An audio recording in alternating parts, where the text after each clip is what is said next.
పసుపు జెండా దించకుండా మడమ తిప్పకుండా తెలుగుదేశం పార్టీకి కాపలా కాసింది తెలుగుదేశం పార్టీ కార్యకర్తలు.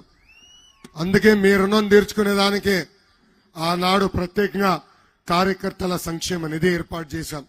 ప్రమాదంలో ఎవరైనా చనిపోతే 2 లక్షల రూపాయలు అందించే పార్టీ తెలుగుదేశం పార్టీ. ఇప్పటికీ దాదాపు 100 కోట్ల రూపాయలు కార్యకర్తల కుటుంబాలకు ఇచ్చాం. ఇంతేకాదు కార్యకర్తల పిల్లలు చదివించుకోవడానికి ఇబ్బంది పడితే వాళ్ళ పిల్లల్ని కూడా చదివిస్తుంది మా తల్లి భువనేశ్వరి అమ్మ.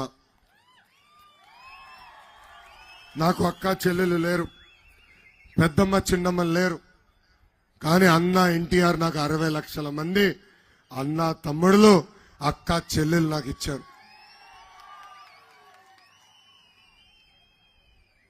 మనందరం ఒక కుటుంబం, కలిసికట్టుగా ముందరికెళ్ళాలి. గత 5 సంవత్సరాలుగా మన పైన అన్ని రకాలైన కేసులు పెట్టారు. నా పైన కూడా 22 కేసులు పెట్టారు. 22 కేసులు పెట్టారు. ఎస్సీ ఎస్టీ కేసు పెట్టారు. అటెంప్ట్ మర్డర్ కేసు ఉంది. కానీ ఆనాడే చెప్పే జగన్ కి నేను తగ్గేదే లేదు.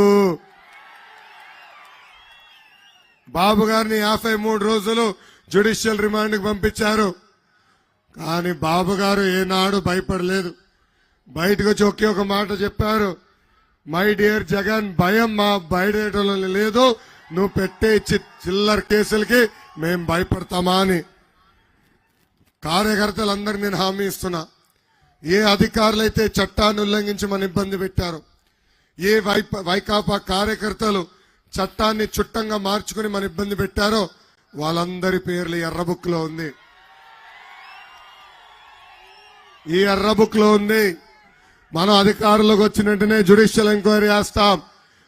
అధికారుల్ని సర్వీస్ నుంచి డిస్మిస్ చేసి జైలుకు కూడా పంపించే బాధ్యత వ్యక్తిగతంగా నేను తీసుకుంటున్నాను. ఈ పుస్తకం ఎందుకు పెట్టుకున్నానంటే, కొంతమంది అధికారులు చట్టాన్ని ఉల్లంఘించిన వారు రేపు కొంతమంది నాయకులను పట్టుకుని మళ్ళీ వస్తారు పోస్టింగ్లకి. అది జరగకుండా చూసుకునేదానికి ఈ పుస్తకం పెట్టా. ఈ పుస్తకం చూస్తే వైకాపా నాయకులకు ఉచ్చబడుతుందండి, ఉచ్చబడుతుంది.